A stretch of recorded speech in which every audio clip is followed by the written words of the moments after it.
Ladies and gentlemen, you are listening to Life Well Lived by Omobola Stephen. It's an engaging and enlightening talk show on life, relationships, and the business of life. Grab a cup of juice and just chill.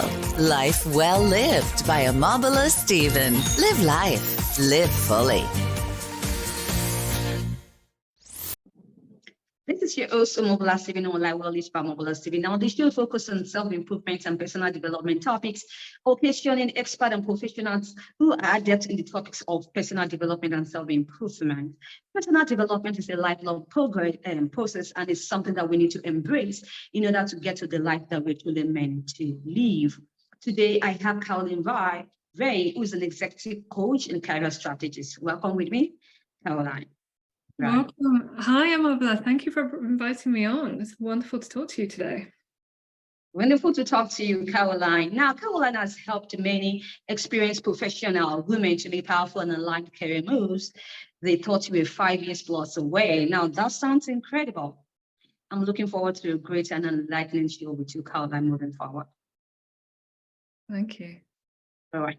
So a very important question here that I need to ask you. What happens during midlife, and does everyone experience a midlife crisis? I mean, I think that's the sort of story that we are told, isn't it? That you get your midlife crisis, and of course, there's the quarter life crisis at 25 now as well. But I think there's something that I've noticed that's been really interesting, which is in every domain that I've worked in and with my clients, you can, once you have 15, 20, once you have 20 years of experience under your belt, you can experience this stagnation and this sense of, is this all that's in front of me in terms of my career? Or I'm feeling stuck.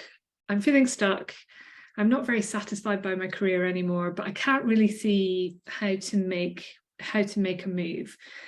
And I think that's often that's quite a common experience with the clients that I work with. And certainly, is part of that ongoing growth and development.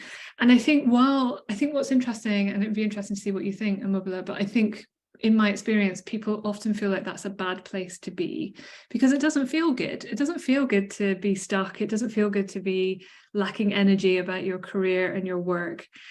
But it's actually, I think it's really important to view it as an opportunity. It's an opportunity to really step back and get clear and think about what do you want in this next season of your career and, of course, of life, because life looks different at midlife than it did at 20 and at 30. Oh, really? Now, research tells us that in recent times, the career trajectories of countless women stagnate at midlife. Now, Caroline, what is the root cause of this? Is there any faulted decisions they've made earlier on? No, I think it's often a cause of a couple of things. One is that they're not continuing to be stretched, or they're not developing in the way that they had earlier in their careers. And that's not to say that they're not doing hard work and they're not often they're, in extremely demanding roles, but they're not necessarily developing new skills, or they don't have the variety that they had, that it's sort of they're just repeating a lot of the time. So that what that means is the brain isn't getting the stretch and the dopamine and that reward that you get when you're really growing and developing. I think the other thing that happens is that the mistake that I most frequently come across is that people tend to focus all of their energy on doing the day job, and they sort of forget to lift their head up quite regularly and think about, where is this taking me?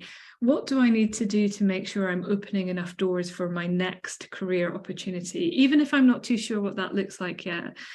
Am I developing new skills or honing the skills that I have? Am I building the right networks that I need? So one of the challenges is that people are sort of all their attention, because of course jobs are demanding in midlife for the most part, but all of the attention is being sucked into delivering the day job, and we're not sort of looking up to think, what's coming next? How do I set myself up for what's interesting? What might I want to do? So I don't think it's sort of through any faults. I think we just get into a rhythm and we sometimes forget to lift our head up and think about what's coming next. Caroline, why is the midlife the magic age for career power move? Now you will be considering quitting or coping. What is the best option? Yeah, I think it is an opportunity for a power move, because I think you're so well placed to really understand where you add the most value, where you drive the most impact and get the best results, and what you're brilliant at, and also what you're not brilliant at, and what you would rather never do again. And I think that is a real position of strength, because it allows you to really articulate the value you bring to the table as a professional, but it also helps you understand, do I want to keep moving forward in this career? Can I take what, the value I bring to the table and move it to a different sector, or move it to a different, make a complete career change? Or can I jump out? Am I ready to jump out of corporate life altogether and actually take the skills that I've learned, and take, sort of build something on my terms that I want to do, which is often in people's horizon at midlife. And I think being able to build a bridge to that move. I mean, some people jump in and that's brilliant too, but I think you're in a real position of power because you have so much experience and skills. And it's just an opportunity to think, what's on my heart's desire? What do I really want for this next season of my career? And how does that support the life that I want to lead? And, you're in a very strong position to make that happen. Oh, really? Thank you once again, Carol and Ray, for that insight. Going forward, why is it very important to let go of the career ladder and begin to embrace the career relationship? Why do you think this so? Well, I think the old way of working was that you had to get in at the bottom and you had to just keep going for the next promotion, going for the next promotion, going for the next promotion. And then, 25 years later, 30 years later, 40 years later, you'd get your golden watch or clock or whatever that was. And then you'd set off sail to retirement. I think that model is radically changed now, and not just because the world of work looks slightly different, but I think what's really important is to understand, like early in your career, making those moves, like making moves to be promoted, is the quickest way for you to progress, and it's the quickest way for you to, get some more money. And you do hit a point in your career when you need to really establish your strengths and skills and expertise. And I think the way that we think about that is often still in that ladder, like I need to make the next promotion, I need to make the next move after that, instead of understanding, what do I want this relationship to look like? Like if you think about your career as something that you have a relationship with, like are you, how is that relationship? What does it look like? Is it balanced? For all that you're putting in, do you feel like you're getting enough back from your career? Do you feel like you need to actually invest a little bit more? Do you need to hone some more of your skills so that you can get more back from that? Does it feel good? Do you feel satisfied in the work that you do? Or does it feel quite transactional? Is it just about the pay and the promotion? And if for you, pay and promotion is, if you're just on the money train, then great, as long as you're clear about that's what you're doing. I'm not knocking that. I have clients who are, they want to retire young from the corporate world so they can go off and do other things. But really understanding long term, what is this relationship like? How am I investing in it? How am I, is it reciprocal? Is a really helpful way to think about your career, because, we work for a very long period of time. And so viewing it as this thing that's somewhat separate from you and doesn't have too much of an impact on you, I think is unhelpful. It also allows you to think more creatively, rather than just that I'm going up and up and up and up. It actually helps you think more creatively and more openly about the different opportunities that are available to you. And then what do you need to do to foster, develop that relationship with your career to make those moves happen? Absolutely. Caroline, I'd like to ask you this question. Is there anything that my audience may be doing at this time that is, stalling the happiness, that is hindering them from making the progress they need to make in life, right? Do you have any tips that you can help provide? Yeah, I think there's a couple of mistakes, and I just need to say up front, I made all of these in my career many times. But I think there's a couple of common habits that I see that are unhelpful. The first is thinking that your work speaks for you. I'm here to break the news that it doesn't speak for you, sadly. Are you kidding me? Sorry? Are you kidding me? Yeah, I'm not. It definitely doesn't. And I hear this often as but I don't want to be, someone who just promotes myself with no good reason, or I don't want to play the game. What we know this very well, is that, and this makes sense as well, only 10% of the work you do contributes to the visibility and opportunities that you get in your career. And the reason for that is there's not very many people who actually see the depth of work that they do. They don't see your workings out, the big projects. The bit that really matters is how people experience you at work, and also what they think about your work. And then the biggest chunk of it is actually what people know about you, what people say about you, what people hear about you. Those two things make up 90% of the impacts and opportunities that you generate in your career.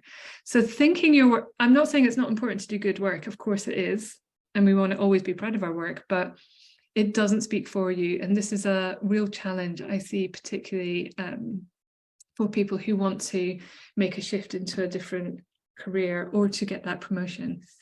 So that's one sort of habit that I see that is very unhelpful. And I was always like, oh, I'm just going to let my work speak for me.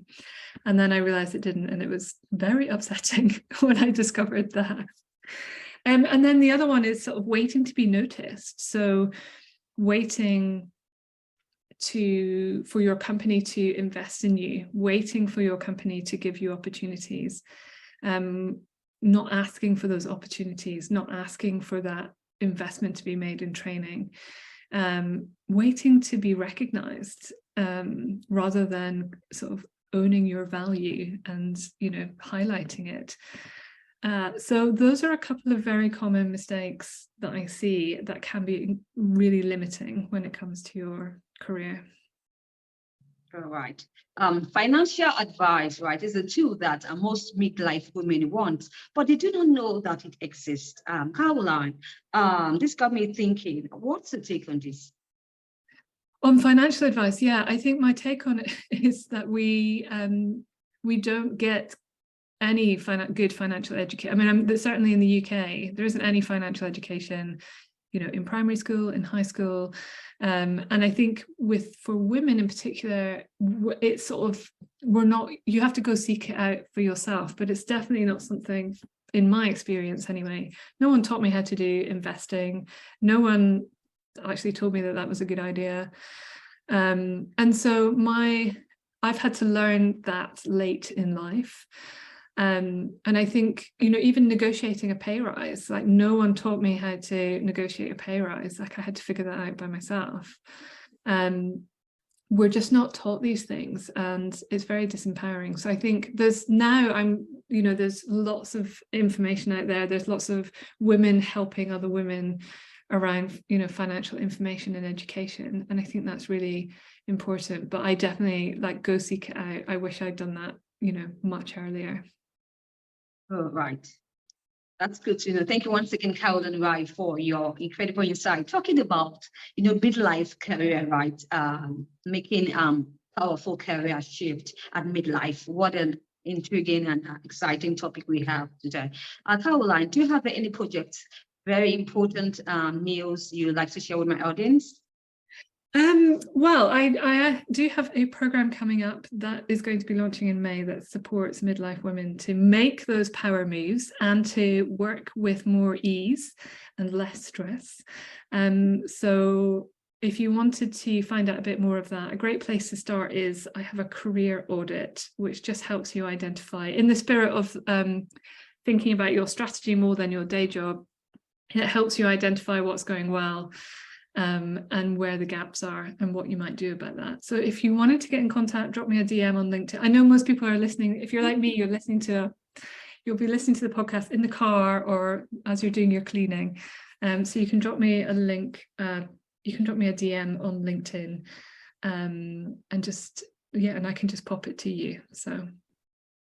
All right. Now you mentioned LinkedIn. I would like you to share more of your social media platforms and also your website to my audience. Yeah, so LinkedIn, you can find me. I'm just Caroline Ray. I think I'm the only exec coach called Caroline Ray, so you should find me. should find me there.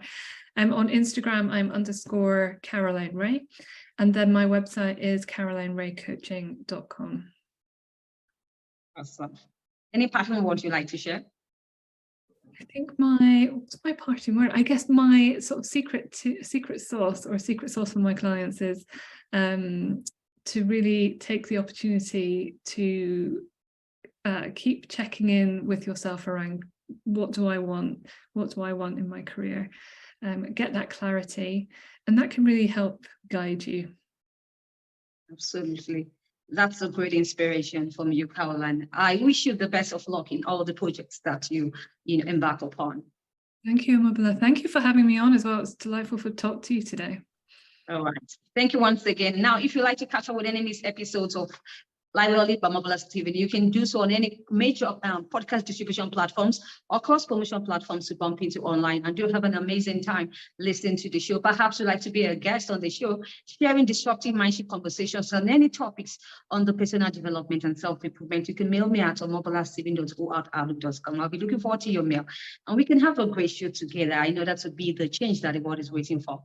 Till I come your way, I need you to the action.